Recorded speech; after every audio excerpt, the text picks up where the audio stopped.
Dajjal, the false Messiah, who has to impersonate the true Messiah and get the Jews to believe that he is the true Messiah. In Trinidad, we say, give them a 6 for a 9, deceive them. Dajjal, if he is to successfully impersonate the true Messiah, will have to rule the world from Jerusalem. Because when the true Messiah comes back, that is what he's going to do. He's going to rule the world from Jerusalem. Nabi Muhammad alayhi salatu wasalam said so, that he would be Hakimul Adil. Hakim, a ruler, Adil with justice. So Dajjal has to rule the world. Is Dajjal in the Quran? There are so many who dismiss the subject. They say, no, this is nonsense, this is not in the Quran. There is no mention of Dajjal in the Quran. It hurts me, of course, to have to utter these words. But that's schoolboy scholarship. That's not real scholarship. What you can say is that Dajjal is not to be found in the muhkamat of the Quran.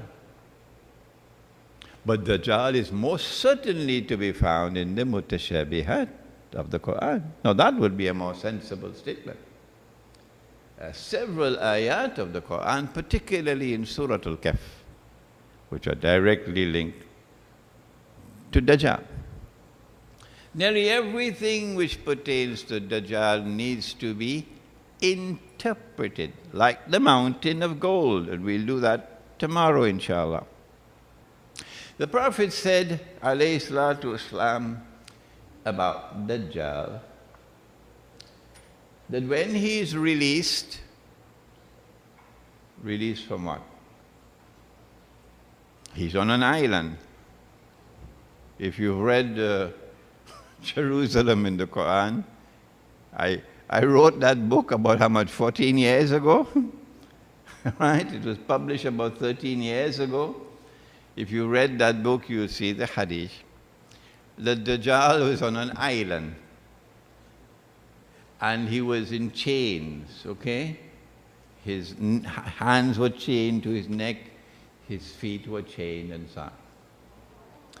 And we don't have the time to go over that now. But when he's released, said the Prophet ﷺ, from that island, he will live on earth for how many days? 40 days.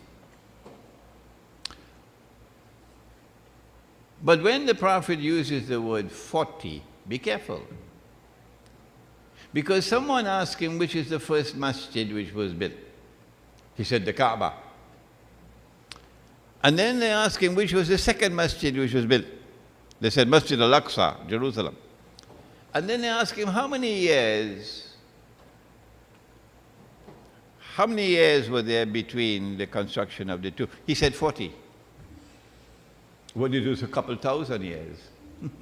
He said 40. So when he uses the word 40, do not understand it literally. This is mutashabihat. Dajjal will live on earth for 40 days.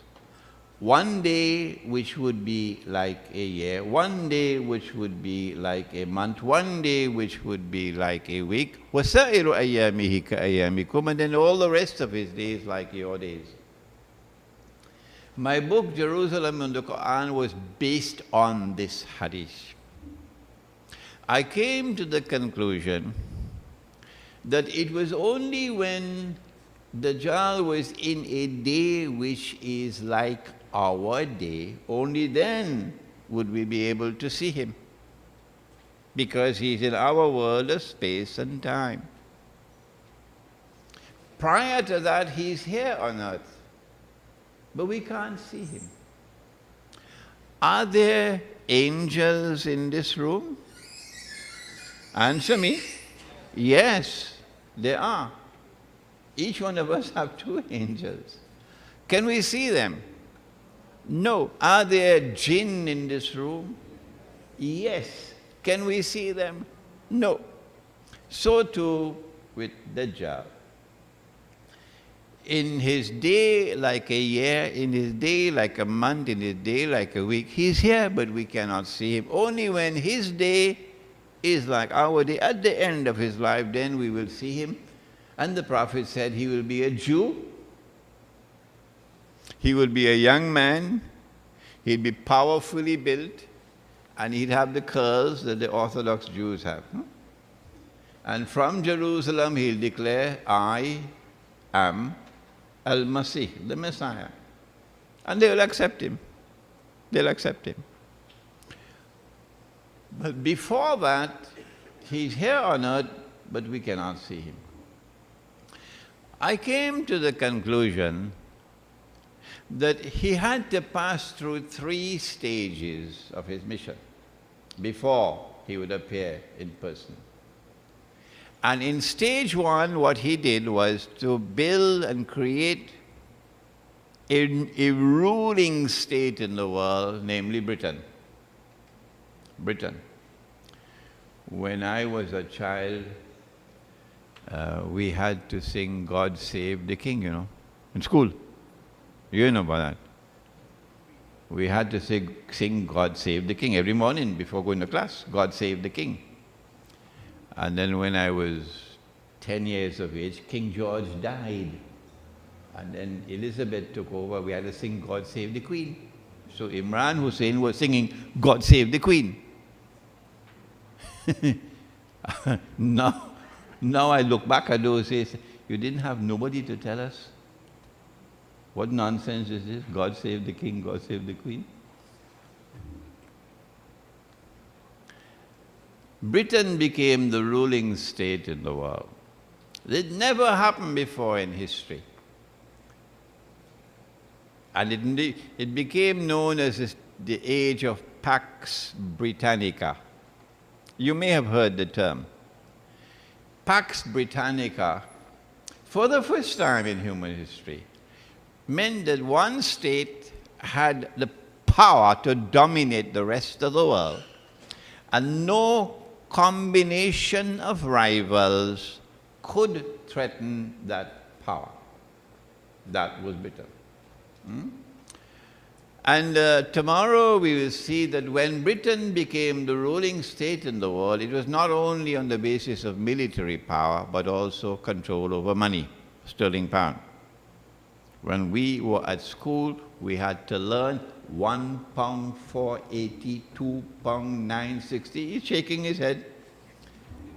He's shaking his head. £1 4.80, £2 9.60, £3 14.40.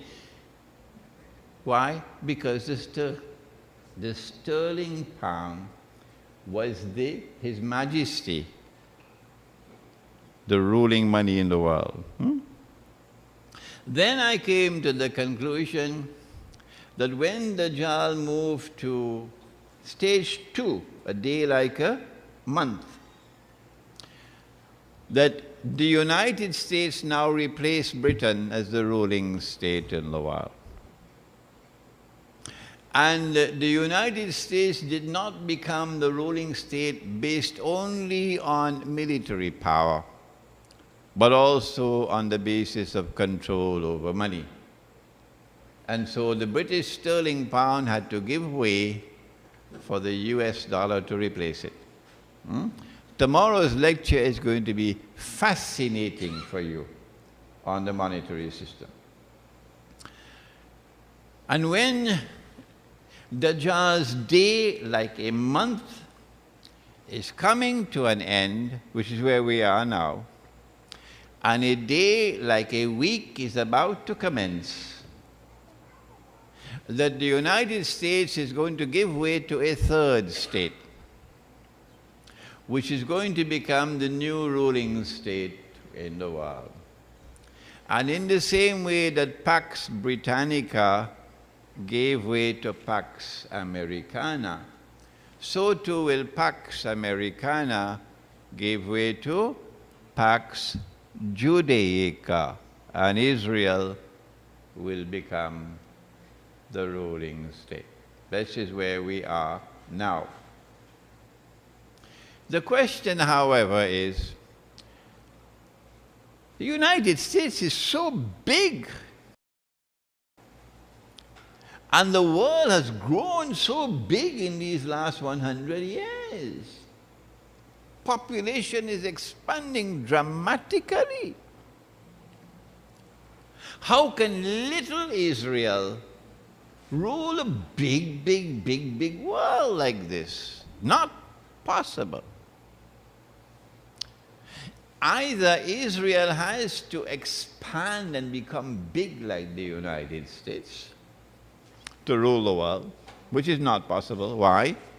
Because Israel is located in a sea of Islam.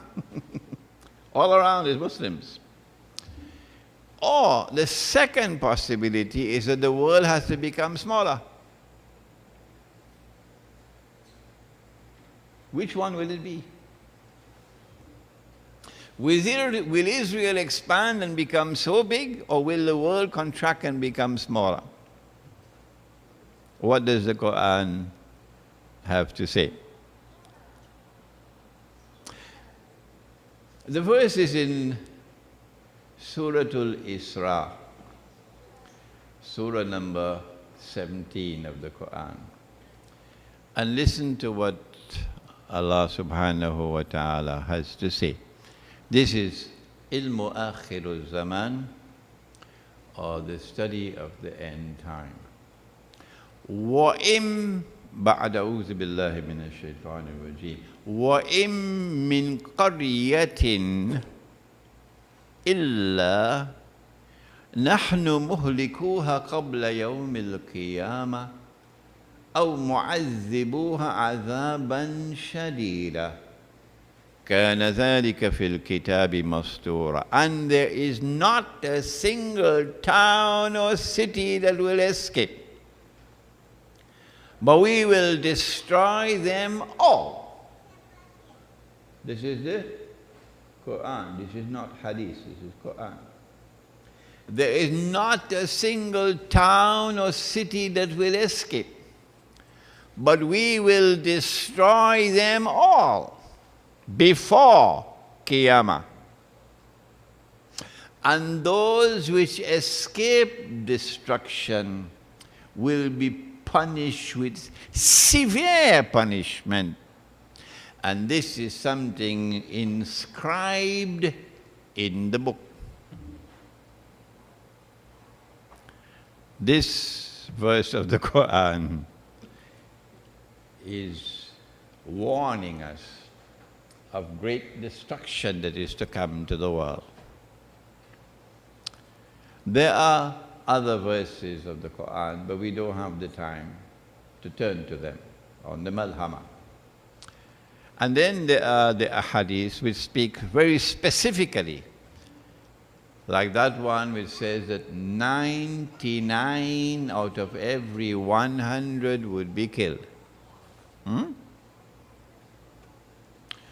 We are now located at that moment in time when a day which is like a month is coming to an end, and a day which is like a week is about to begin. If we go back now to that moment when Pax Britannica was giving way to Pax Americana, there were big wars in the world. They call it the First World War. They call it the Second World War. That's the name they have for it. For me, they were European wars, not world wars. But these were wars in which the world experienced destruction like never before in history. I was born when the Second World War was taking place. Yeah. Millions and millions of people were killed, particularly Europeans, in those world wars. So in order for Israel to replace the United States of America as the ruling state in the world, You don't need a PhD to know that not only does Israel have to take over for the US dollar, and new money has to come that Israel will control, but also there will be great wars. Who will the wars be fought against? There are two forces in the world, two, which stand up to resist Israel. Who are they? Number one, the followers of Nabi Muhammad alayhi salatu wasalam. Those whose Qibla are in Mecca, because, forgive me for saying so, don't be annoyed with me, we have people whose Qibla are in Washington. Forgive me for saying so, don't be annoyed with me for saying so. There are people who prefer to hold on to the US visa than to be faithful to Islam. My US visa is more important to me than being faithful to Allah and His Messenger. Forgive me, please forgive me, but I have a job to do.